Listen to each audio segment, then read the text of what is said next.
Hi, നിങ്ങൾക്ക് stress കൂടുതലാണോ എങ്കിൽ നിങ്ങളുടെ ബോഡി ഇപ്പോൾ ഫാറ്റ് സ്റ്റോറേജ് ചെയ്യുന്നുണ്ടാകാം. കാരണം കോർട്ടിസോൾ ഹോർമോണാണ്. അതായത് നിങ്ങളുടെ ഉറക്കക്കുറവ്, working pressure, phone stress, rest ഇല്ലാത്ത ജീവിതം, ഇതെല്ലാം നിങ്ങളുടെ ശരീരത്തിലെ കോർട്ടിസോൾ ഹോർമോണിനെ ഉയർത്തും. കോർട്ടിസോൾ ഹോർമോൺ കൂടുമ്പോൾ എന്താണ് സംഭവിക്കുന്നത്? നിങ്ങളുടെ ബെല്ലി ഫാറ്റ് കൂടും, നിങ്ങളുടെ ഷുഗർ ക്രേവിംഗ് ഉണ്ടാകും, നിങ്ങളുടെ എനർജി ക്രാഷ് ആവും, അതുപോലെ തന്നെ നിങ്ങളുടെ മസിൽ ലോസ് സംഭവിക്കുകയും ചെയ്യും. ഇതെല്ലാം സംഭവിക്കുന്നത് കൊണ്ട് നിങ്ങളുടെ ബോഡി സർവൈവൽ മോഡിലേക്ക് പോവുകയാണ് ചെയ്യുന്നത്. അതുകൊണ്ടാണ് സ്ട്രെസ് നിങ്ങൾക്ക് വെയിറ്റ് ഗെയിൻ ഉണ്ടാക്കുന്നത്. നിങ്ങളുടെ മൈൻഡ് ഫ്രീ ആയിരിക്കുന്നാൽ മാത്രമേ ബോഡി ഫാറ്റ് ലോസ് ചെയ്യുകയുള്ളൂ. അതിനുവേണ്ടി ഈ കാര്യങ്ങളൊന്ന് ശ്രദ്ധിക്കുക. രാത്രി 11 മണിക്ക് മുമ്പ് ഉറങ്ങുക.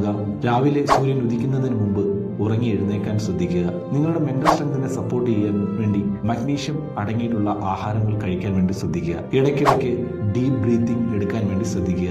ഇങ്ങനെയുള്ള ചെറിയ ചെറിയ ലൈഫ് സ്റ്റൈൽ ചേഞ്ചുകൾ വരുത്തുകയാണെങ്കിൽ നിങ്ങൾക്ക് ഈ കോർട്ടിസോൾ ഹോർമോണിനെ കൺട്രോൾ ചെയ്ത് നിർത്താൻ കഴിയുന്നതാണ്. ഇനി നിങ്ങളുടെ മെറ്റബോളിസം റീസെറ്റ് ചെയ്യാൻ റീസെറ്റ് എന്ന് DM ചെയ്യുക. അതോടൊപ്പം ഈ ചാനൽ ഫോളോ ചെയ്യാൻ മറക്കരുത്. താങ്ക്